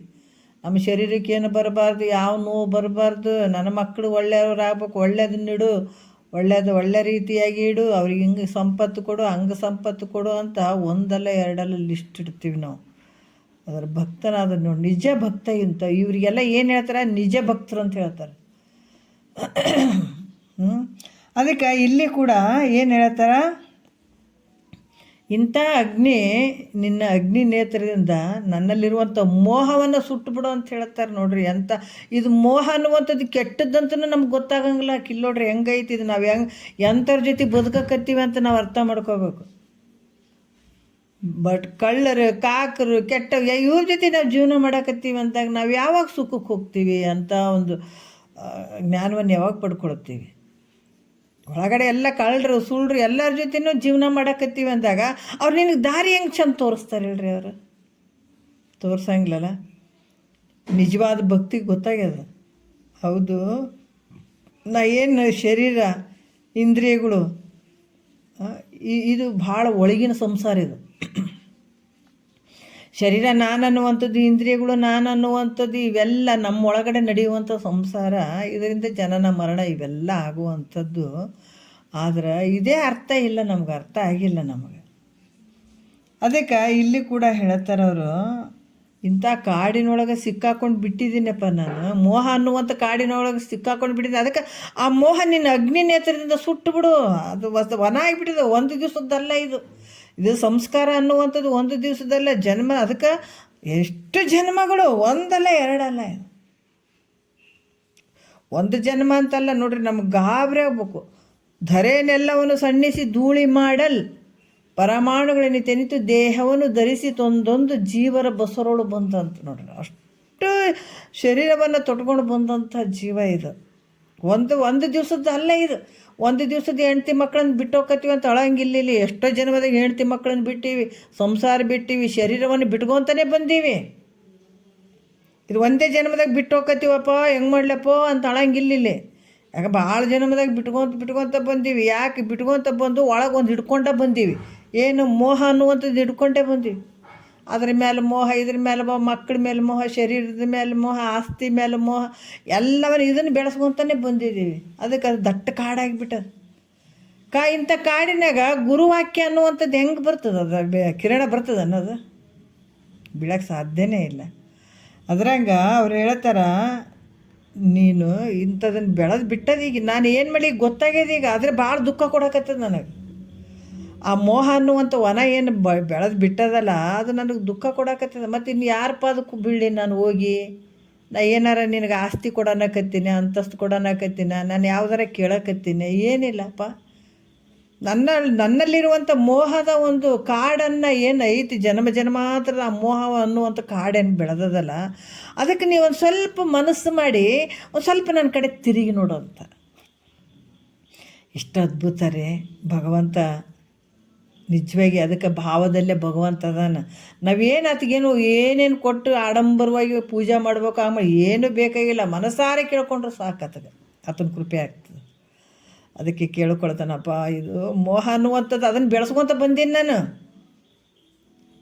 ಭಾಳಷ್ಟು ಪ್ರೀತಿ ತೋರಿಸ್ತೀವಿಲ್ಲ, ಎಲ್ಲದ್ರ ಮೇಲೆ ಪ್ರೀತಿ ಇಟ್ಟಿರ್ತೀವಿ. ಮೋಹ ಅದಕ್ಕೆ ಹೇಳ್ತಾರೆ, ದೇವರ ಹುಡುಕುತ ಜಗವೆಲ್ಲ ನಿನ್ನವರಾಸಿಯ ಬಿಡಲಿಲ್ಲ, ಕಾವು ದೇಹದಿ ಹೋಯ್ತಲ್ಲ ನೀ ನೋವಿನಿಂದ ಕಡಿಗಾದೆಲ್ಲ, ನಿನ್ನಂತೋ ಈ ಜಗವೆಲ್ಲನೇ ಸುಮ್ಮನೆ ತಿರುಗಿದಿ ದೇಶೆಲ್ಲ, ಸುತ್ತಿ ಸುತ್ತಿ ನೀ ದಣದೆಲ್ಲ ನಿನಗೆ ಅದರ ಫಲವೇ ಸಿಗಲಿಲ್ಲ. ಇಷ್ಟು ಚಂದ ಬರ್ದಾರಲ್ಲ. ದೇವರ ಹುಡುಕುತ್ತೆ ಜಗವೆಲ್ಲ, ದೇವ್ರ ಹುಡ್ಕಕ್ಕೆ ಹೊಂಟೀನಿ ಅಲ್ಲ. ಆದ್ರೆ ಆಸೆ ಮಾತ್ರ, ಮನಸ್ಸು ಮಾತ್ರ ಎಲ್ಲದ? ಮನೆ ಕಡೆ ಐತೆ, ಹೆಂಡತಿ ಮಕ್ಕಳ ಕಡೆ ಐತೆ, ಎಲ್ಲ ಆ ಕಡೆ ಐತೆ. ಮತ್ತು ದೇವ್ರು ನೋಡಕ್ಕೆ ಹೊಂಟೀವಿ ನಾವು. ಅದಕ್ಕೆ ದೇವರ ಹುಡುಕುತ್ತೆ ಜಗವೆಲ್ಲ. ನನ್ನವ್ರ ಆಸೆನ ಬಿಡಲೇ ಇಲ್ಲ. ಅಲ್ಲಿ ಹೋಗಿನಂದ್ರೆ, ಅಪ್ಪ ನೀನು ಬಲ್ಲಿ ಬರಕತ್ತೀನಿ, ಅವ್ರನ್ನ ನೀನು ನೋಡ್ಕೊತಿದ್ದಿ, ಅವ್ರು ಏನಾರು ಆಗಲಪ್ಪ, ನಾನು ಮಾತ್ರ ನಿನ್ನ ಅಲ್ಲಿಗೆ ಬಂದೀನಿ, ನೀನು ನೋಡ್ಕೊಳ್ಳೋದು ಬಿಡೋದು ನಿನ್ನ ಸುತ್ತಂತ ನಾವೇನಾರು ದೇವ್ರ ಮೇಲೆ ಪೂರ್ತಿ ಭಾರ ಹಾಕಿವೇನ? ಒಬ್ಬ ಗುರುವಿನ ಹತ್ರ ಹೋದರೂ ಕೂಡ ಆತನ ವಾಕ್ಯಗಳು ಹೇಳ್ತಿದ್ರು ಕೂಡ ನಾವು ಫೋನ್ ಹೊಡಿತಿರ್ತೀವಿ ಮನೆ ಕಡೆ. ನೋಡ್ರಿ, ಗುರುವಿನ ವಾಕ್ಯಗಳು ಕೇಳಬೇಕಾದಾಗ 20 ಸಲ ಫೋನ್ ಹೊಡೆದಿರ್ತೀವಿ ಮನೆಗೆ. ಎಲ್ಲ ಒಂದು ಕಾರ್ಯಕ್ರಮ ಆದಂತ ಹೋಗಿರ್ತೀವಿ, 3 ದಿವಸ ಹೋಗಿರ್ತೀವಿ ಅಂತ ತಿಳ್ಕೊಳ್ರಿ. ಮಕ್ಕಳು ಮೊಮ್ಮಕ್ಕಳ ಕಡೆ ಹೆಂಗೆ ಎಳಿತಿರ್ತದೆ, ಸಂಪೂರ್ಣವಾಗಿ ಇನ್ವಾಲ್ವ್ ಆಗಿರ್ತೀವೇನೋ 100% ನಾವಲ್ಲಿ. ಮನೆ ಕಡೆ ಆಸೆ ಇಟ್ಟಿರ್ತೀವಿ. ಏನು ಕೇಳಕ್ಕೆ ಬಂದೀವಿ? ಗುರುವಾಕ್ಯ ಕೇಳಿ ನಾವು ಮುಕ್ತರಾಗ್ಬೇಕಪ್ಪ ಅಂತ ಮನಸ್ಸಿನಲ್ಲಿ ಐತೆ. ನಾವಂಥ ಆನಂದವನ್ನು ಪಡ್ಕೊಳ್ಬೇಕಪ್ಪ ಅಂತ ಹೇಳ್ತೀವಿ. ಆದ್ರೆ ಒಳಗೆ ಮಾತ್ರ ಇಂಥದ್ದು ಇಟ್ಕೊಂಡು ಕುಂತೀವಿ, ಮೋಹ. ಮತ್ತು ಇದು ಮೋಹ ಹೋಗೋರಿಗೆ ನಿನಗೆ ಆನಂದ ಇಲ್ಲ ಅಂತ ಇಲ್ಲೇ ಐತಿ. ಮತ್ತು ನೀವು ಹೊಂಟಿದ್ದು ದೇವ್ರು ಸಿಗ್ಬೇಕಂತ ಹೊಂಟಿದೆ. ಎಷ್ಟು ವಿರುದ್ಧ ಐತ್ರಿ ಇಲ್ಲಿ. ಒಂದು 2 ದಿವಸ ನನಗೆ ಭಾರ ಹಾಕಿಬಿಟ್ರೆ, ಇಲ್ಲಪ್ಪ ನಿನ್ನ ಮೇಲೆ ನಾನು ಭಾರ ಹಾಕಿ ನಾನು ಯಾವುದು ಚಿಂತೆ ಮಾಡಂಗಿಲ್ಲಪ್ಪ, ನಿನ್ನ ವಾಕ್ಯಗಳು ಮಾತ್ರ ಕೇಳ್ತೀನಿ, ನಿಂದು ಏನದ ಅದು ನಾನು ಮಾಡ್ತೀನಿ. ಆ ಕಡೆ ಒಳ್ಳೆ ನೋಡಂಗಿಲ್ಲತ್ತ. ನಾವು ಯಾವತ್ತಾರು ಒಂದು 3 ದಿವಸ ಕಾರ್ಯಕ್ರಮಕ್ಕೆ ಏನಾರು ಹೋದಾಗ ಫೋನೇ ಮಾಡೋದು ಬೇಡ, ಯಾರ ಸಂಪರ್ಕನೇ ಬೇಡ. ಇದ್ದೀವೇನೆ ಯಾರಾದ್ರೂ ನಾವು 7 ಸಲ ಫೋನ್ ಹೊಡಿತೀವಿ. ಉಂಡ್ರೆ ತಿಂದರೆ ಮತ್ತು ಎಲ್ಲಿ ಹೋಗಿದ್ರಿ, ಬಾಗಿಲಿ ಚೆಂದ ಹಾಕ್ಕೊಳ್ರಿ. ಎಷ್ಟು ಕಾಳಜಿ ಮಾಡೋರಪ್ಪ ನಾವು. ಅರೇ ರೇ ರೇ ರೇ ನೀವು ಓದಿದ್ದು ಮತ್ತು ನೀವು ಆದಮೇಲೆ ಹೆಂಗೆ ಮಾಡ್ತಾರೆ ಅವರೆಲ್ಲ? ಯಾವತ್ತು ಇರತ್ತೆ ನೆನ್ನೆನೆ ಇಲ್ಲಲ್ಲ. ಅಷ್ಟು ಮೋಹ ಅನ್ನುವಂಥದ್ದು ನಮಗೆ ವಿಚಲಿತ, ಹೆಂಗಂದ್ರೆ ಅದು ಹಲುಗಾಡ್ಲಾರ್ದಂಗೆ ಮಾಡಿಬಿಟ್ಟದು ನಮಗೆ. ಅಂಥ ಗಟ್ಟಿಯಾಗಿ ಹಿಡ್ಕೊಂಡು ಮತ್ತು ನಾವು ಭಾರಿ ಭಕ್ತರು ಅಂತ ತಿರುಗಾಡ್ತೀವಿ. ದೊಡ್ಡ ಭಕ್ತರು. 20 ಸಲ ಫೋನ್ ಹೊಡಿತೀವಿ, 20 ಸಲ ಮಾತಾಡ್ತೀವಿ, ಮತ್ತು ಮ್ಯಾಲೆ ದೊಡ್ಡ ಭಕ್ತರು ಅನ್ನೋರಂಗೆ ಇದು ಮಾಡ್ತೀವಿ ನಾವು. ಮಹಾತ್ಮರು ಅದು ನಿಜ ಭಕ್ತಿ ಅಲ್ಪ. ನೀನು ಹಂಗೆ ಬರೋಂಗಿದ್ರೆ ಸಂಪೂರ್ಣ ಭಾರ ಹಾಕು, 100% ಭಾರ ಹಾಕು. ಅದೇನಾಗ್ತದಾಗಲಿ. ನೀವು ಹುಟ್ಟೋದಕ್ಕಿಂತ ಮುಂಚೆನೂ ಇವ್ರು ಇರಲಿಲ್ಲ, ನೀವು ಆದಮೇಲೆ ಇವ್ರೇನು ನಿನಗೆ ಆಗಂಗಿಲ್ಲ. ಈಗ ಕಂಡಾರ. ಮತ್ತು ಮೊದಲೇ ಹೆಂಗಿದ್ರು ಅವರು? ಯಾರು ಸಾಕಿದ್ರು ಮೊದಲು? ಹಿಂದೆ ನಿನ್ನ ಸಲುಹಿದರ್ಯಾರೋ, ಮುಂದೆ ನಿನ್ನ ಸಲುವರ್ಯಾರೋ, ಅಂದಿಗೂ ಎಂದಿಗೂ ಎಂದೆಂದಿಗೂ ನಂದಿ ವಾಹನನಿದ್ದಾನೆ, ನಂದಿ ವಾಹನನಿದ್ದಾನೆ, ನಂದಿ ವಾಹನನಿದ್ದಾನೆ. ಚಿಂತ್ಯಾಕೆ ಮಾಡುತ್ತಿದ್ದಿ ಚಿನ್ಮಯನಿದ್ದಾನೆ, ನಿನ್ನ ಚಿಂತೆಯ ಬಿಡಿಸುವ ಗೌರಿ ಕಾಂತನಿದ್ದಾನೆ, ಗೌರಿ ಕಾಂತನಿದ್ದಾನೆ, ಗೌರಿ ಕಾಂತನಿದ್ದಾನೆ. ಮಹಾತ್ಮರು ಹೇಳ್ತಾರಲ್ಲ, ನಾವೇನಾದರೂ ಇದ್ರ ಮೇಲೆ ಭಾರ ಹಾಕಿವೇನ್ರಿ ಯಾವತ್ತಾದ್ರೆ? ಯಾವ ಚಿಂತೆ ಬೇಡ, ಭಗವಂತ ಕಾಪಾಡ್ದ ಕಾಯ್ತಾನತ್ತ. ಹಿಂದೆ ನಿನಗೆ ಯಾರು ಸಲುಹಿದ್ರು, ಮುಂದೆ ಯಾರು ಸಲುಹುತ್ತಾರ, ಅವ್ರಿಗೆ ಯಾರು ಸಲುಹಿದ್ರು, ನಿನಗೆ ಯಾರು ಸಲುಹಿದಾರೆ, ಅವ್ರನ್ನ ಅದನ್ನು ಕಾಯಕ. ಹೌದಪ್ಪ, ಗುರುಗಳು ಹೇಳಿದ್ದಾರೆ ಈ ವಾಕ್ಯ. ಪರಮಾತ್ಮನೇ ಬಂದು ತ್ರಿಶೂಲ ಹಿಡ್ಕೊಂಡು ಬಂದು ಆಕಾರದಿಂದ ನಿನಗೆ ಹೇಳ್ಬೇಕನ್ನೋದು ಐತನ? ಹಾಂ, ಸದ್ಗುರುನಾಥ್ ಹೇಳಕತ್ತೇನಲ್ಲ, ಅದಲ್ಲನ? ಪರಮಾತ್ಮನ ರೂಪಕ್ಕೆ ಬಂದು ಹೇಳಕತ್ತಾನ. ಇಷ್ಟು ಹೇಳಕತ್ತಾನ, ಗುರುಗಳು ಹೇಳಕತ್ತಾರಪ್ಪ, ಪರಮಾತ್ಮನ ರೂಪಕ್ಕೆ ಬಂದು ಹೇಳಕತ್ತಾರ. ನಾನು ಇದನ್ನು ನಂಬಬೇಕು, ಇದನ್ನ ಮೇಲೆ ಭಾರ ಹಾಕ್ಬೇಕಂತ ನಾವು ಯಾವತ್ತಾದ್ರೂ ಮಾಡೀವೇನಂದ್ರೆ ಇಲ್ಲ. ಅದಕ್ಕೆ ಹೇಳ್ತಾನೆ, ಇಂಥ ಮೋಹ ಅನ್ನುವಂಥದ್ದು ಇದೇನು ಭಾವ ಐತಲ್ಲ, ಇದೇನು ನೀನು ಜನ್ಮಾಂತರ ತೊಗೊಂಡು ಹೋಗುವಂಥದ್ದು. ಅದಕ್ಕೆ ಗೊತ್ತಾಗಿಬಿಡ್ತು, ಅಪ್ಪ ನಿನ್ನ ಅಗ್ನಿ ನೇತ್ರದಿಂದ ಈ ಮೋಹ ಅನ್ನುವಂಥ ವನವನ್ನು ಸುಟ್ಟುಬಿಡು. ಆದ್ರೆ ಈ ಮೋಹ ಅನ್ನುವಂಥ ವನ ಸುಡಬೇಕಾದ್ರೆ ನಿನ್ನಿಂದನೇ ಸಾಧ್ಯ ಅದ. ಮತ್ತು ಇದು ಎಲ್ಲಟು ಒಟ್ಟಿಗೆ ಇಟ್ಟಿಟ್ಟು ಸುಟ್ಕೋಬೇಕು, ಇಟ್ಟಿಟ್ಟು ಪಾಪವನ್ನು ಕಳ್ಕೊಬೇಕಂತ ನಾನು ಎಷ್ಟೋ ಕಡೆ ಅಲ್ಲಿ ಇಲ್ಲಿ ತಿರುಗಾಡಿದ್ರೆ ಕಿಟು ಹೋಗ್ಬೋದು. ಅದು ಇದು ಯಾವ ಜನ್ಮಕ್ಕೆ, ಅದು ಎಷ್ಟು ಜನ್ಮ ಅಂತ ತಿರುಗಾಡಿ ನಾನು ಇದನ್ನೆಲ್ಲ ಪಾಪವನ್ನು ಕಳ್ಕೊಬೇಕು, ಅದು ಕಳ್ಕೊಬೇಕು, ಇದು ಕಳ್ಕೊಬೇಕು ಅಂತ ಎಷ್ಟು ಜನ್ಮ ತಿರುಗಾಡಲಿ ನಾನು. ಒಂದೇ ಬದ್ರಿ, ಕೇದಾರ್ನಾಥ್, ಹರಿದ್ವಾರ ಆ ಕಡೆ ಈ ಕಡೆ ಹೋಗಿ ಒಂದು ಸಲ ಹೋಗಿ ಬರ್ತೀನಿ. ಏಟು ಹೋಗ್ತದೆ, ಒಂದು ಕೀಟ ಪಾಪವಾದಂಗೆ ಆಗ್ತದೆ. ಆದ್ರೆ ಇನ್ನೂ ಭಾಳ ಅದಲ್ಲ, ವನ ಅದು, ವನ ಬೆಳೆದಂಗೆ ಬೆಳೆದದಲ್ಲ. ಅದು ಇಟ್ಟಿಟ್ಟಕ್ಕೆ ನಾ ಎಷ್ಟು ಜನ್ಮಗಳು ತಿರುಗಾಡ್ಬೇಕಾಗ್ತದೆ ತಂದೆ. ಅದಕ್ಕೆ ನೀವು ಸ್ವಲ್ಪ ನನ್ನ ಕಡೆ ಮನಸ್ಸು ಮಾಡೋದು, ಒಂದು ಸ್ವಲ್ಪ ನನ್ನ ಕಡೆ ದೃಷ್ಟಿ ಆಯಿಸು. ನೀನು ಅಗ್ನಿ ನೇತ್ರದಿಂದ ನೀನು ಮನಸ್ಸು ಮಾಡಿದ್ರೆ ಅಗ್ನಿ ನೇತ್ರದಿಂದ ನನ್ನನ್ನು ನನ್ನಲ್ಲಿರುವಂಥ ಮೋಹವನ್ನು ಸುಟ್ಟುಬಿಡು ತಂದೆ. ಬೇಡ, ನನಗೆ ಯಾವ ಮೋಹನೂ ಬೇಡ. ನನಗೆ ಗೊತ್ತಾಗ್ಯದ ಈಗ ಆ ಮೋಹ ನನ್ನ ಹೆಂಗೆ ದಾರಿ ತಪ್ಪಿಸ್ತದೆ ಅನ್ನೋದು ನನಗೆ ಗೊತ್ತಾಗ್ಯದ. ನನಗೆ ಎಷ್ಟು ಕಷ್ಟ ಕೊಡ್ತದೆ ಅನ್ನೋದು ನನಗೆ ಗೊತ್ತಾಗ್ಯದ. ಅದಕ್ಕೆ ನೀನು ನಿನ್ನ ಅಗ್ನಿ ನೇತ್ರದಿಂದ ನನ್ನ ಮೋಹ ಅನ್ನುವಂಥ ವನವನ್ನು, ಈ ಕಾಡನ್ನು ಸುಟ್ಟುಬಿಡು. ನೋಡ್ರಿ, ಭಾಳ ಒಂದು ಅನರ್ಥ ಆಗ್ತದೆ ಅದು ಮೋಹದಿಂದ. ಅದಕ್ಕೆ ಈ ರೀತಿ ಕೇಳ್ಕೊತಾರೆ. ಮತ್ತಿನ್ನು ಸೂರ್ಯ ನೇತ್ರ ಐತಲ್ಲ, ಅದರಿಂದ ನನ್ನನ್ನು ನೋಡು. ಏನು ಹೇಳ್ತಾರೆ ಇಲ್ಲಿ? ಕಲುಷ ತಿಮಿರ ಮುಸುಕಿ ಮುಗಿದು ನಲಿಯದೆನ್ನ ಹೃದಯ ನಳಿನ ಒಲರೆ ದಿವ್ಯ ರೂಪ ನಿನ್ನ ಬಲದ ಬಾನು ನಯನದಿಂದೆ ಅಂತ ಅದ್ಭುತವಾದಂಥ ವಿಚಾರವನ್ನು ಹೇಳ್ತಾರೆ ಅವರು. ಕಲುಷ ತಿಮಿರ ಅಂದ್ರೆ ಪಾಪ ಅನ್ನುವಂಥ ಕತ್ತಲೆ. ಏನಾಗ್ಯದ, ಪಾಪ ಅನ್ನುವಂಥ ಕತ್ತಲೆ ಕಲುಷ ತಿಮಿರ ಮುಸುಕಿ ಮುಗಿದು ಅದು ಮುಚ್ಚಿಬಿಟ್ಟದ ನನಗೆ. ಏನು ಹೇಳ್ತಾರ ಈಗ, ದಿವ್ಯ ರೂಪ ಅಂದ್ರೆ ಪ್ರಕಾಶ ಸ್ವರೂಪವಾದಂಥದ್ದು ನಿಂದು. ಕಲುಷ ತಿಮಿರ ಅಂದ್ರೆ ಪಾಪ ಅನ್ನುವಂಥ ಕತ್ತಲೆ, ಮುಸುಕಿ ಅಂದರೆ ಮರೆ ಮಾಡಿಬಿಟ್ಟದ ಅನ್ನುವಂಥದ್ದು. ನಲಿಯದ, ಯಾಕಂದ್ರೆ ನಲಿಯದ ಅಂದರೆ ಸಂತೋಷ ಪಡದ ಅನ್ನುವಂಥ ಇವು ಅರ್ಥಗಳು. ಅದಕ್ಕೆ ಅಗ್ನಿ ನೇತ್ರದಿಂದ ನೋಡಿದೆನಂತ ತಿಳಿದು ಅಷ್ಟಕ್ಕೆ ಬಿಡಬೇಡ. ಹೌದು, ನೀ ಕೇಳಿದೆಲ್ಲ, ಕೇಳಿದದಕ್ಕೆ ನಾನು ಅಗ್ನಿ ನೇತ್ರ ಓಪನ್ ಮಾಡಿದೆ, ನಿನ್ನ ಮೋಹವನ್ನು ಸುಟ್ಟೆ, ಅಗ್ನಿ ನೇತ್ರದಿಂದ ನಾನು ನೋಡಿದೆ ನಿನಗೆ ಅಂತ ತಿಳ್ಕೊಂಡು ನೀನು ಅಷ್ಟಕ್ಕೆ ಬಿಡಬೇಡಪ್ಪೋ. ಬಿಟ್ಟೆ ಅಂದ್ರೆ ಮತ್ತೆ ನನಗಿನ್ನೂ ಭಾಳ ಅದಾವ, ಮುಂದೆ ಕೇಳ್ಕೊತೀನಿ ನಿನಗೆ. ನೋಡ್ರಿ ಎಷ್ಟು ಅದ್ಭುತವಾಗಿ ಕೇಳ್ತಾನೆ. ಇಲ್ಲ, ಅಗ್ನಿ ನೇತ್ರದಿಂದ ನೀನು ನೋಡೋದೆ, ಅಷ್ಟು ನೋಡಿಬಿಟ್ಟಿನಿ, ಆಯ್ತು ನಡಿ ಅಂತ ಹಿಂಗೆ ಅನ್ಬೇಡ, ಅಷ್ಟಕ್ಕೆ ಬಿಡಬೇಡಪ್ಪ. ನಿನ್ನ ಸೂರ್ಯ ನೇತ್ರದಿಂದ ಕೂಡ ನೋಡುವಂಥವನಾಗು. ನಿನ್ನ ಸೂರ್ಯ ನೇತ್ರದಿಂದ ಕೂಡ ನನ್ನನ್ನು ಸ್ವಲ್ಪ ನೋಡು. ಅದರಿಂದ ಏನು ಪ್ರಯೋಜನ ಐತಪ್ಪ ಅಂತ ಕೇಳ್ಬೋದು. ಈಗ ಚಂದ್ರ ನೇತ್ರದಿಂದ ಏನು ಅಗ್ನಿ ನೇತ್ರದಿಂದ ಏನು ಪ್ರಯೋಜನ ಆಯಿತು ಅಂತಂದಾಗ ನನ್ನಲ್ಲಿರುವಂಥ ಮೋಹ ಅನ್ನುವಂಥ ವನ ಸುಟ್ಟು ಹೋಗಿಬಿಡ್ತದೆ, ನನಗೆ ಭಾಳ ಪ್ರಯೋಜನ ಆಯಿತು. ಮತ್ತು ಈ ಸೂರ್ಯ ನೇತ್ರದಿಂದ ನಿನಗೇನು ಪ್ರಯೋಜನ ಐತಪ್ಪ, ಯಾಕೆ ನೋಡಂತಿ ಅಂತ ನೀ ಕೇಳ್ಬೋದು. ಅದಕ್ಕಂದ್ರೆ ಕತ್ತಲೆಯಲ್ಲಿ ಕಮಲದ ಹೂ ಏನಾಗ್ತದೆ, ಮುಚ್ಚಿಬಿಡ್ತದೆ, ಹೌದಿಲ್ಲ? ಅದು ಇದು ಓಪನ್ ಆಗಂಗಿಲ್ಲ, ಅದು ಹೂ ಅದೇನಾಗ್ತದೆ, ಹಿಂಗೆ ಮುದುಡ್ಕೊಂಡ್ಬಿಡ್ತದೆ. ಸೂರ್ಯನ ಉದಯ ಆದ ತಕ್ಷಣವೇ ಕಮಲದ ಹೂ ಮುಚ್ಚುತ್ತದಲ್ಲ, ಸೂರ್ಯ ಯಾವಾಗ ಉದಯ ಆಗ್ತಾನೆ ಆವಾಗ ಏನಾಗ್ತದೆ, ಜಗತ್ತಿನ ಕತ್ತಲೆ ಎಲ್ಲ ನಷ್ಟವಾಗಿ ಈ ಸೂರ್ಯನ ಕಿರಣದಿಂದ ಈ ಕಮಲ ಅನ್ನುವಂಥದ್ದು ಹೂ ಅರಳಕ್ಕೆ ಶುರು ಮಾಡ್ತದೆ, ಶೋಭಾಯಮಾನವಾಗಿ ಅಲ್ಲಿ ತೋರಕ್ಕೆ ಶುರು ಮಾಡ್ತದೆ. ಕತ್ತಲೆ ಎಲ್ಲ ನಿವೃತ್ತಿ ಆಗ್ತದೆ, ಕತ್ತಲೆ ಎಲ್ಲ ಹೋಗ್ಬಿಡ್ತದೆ.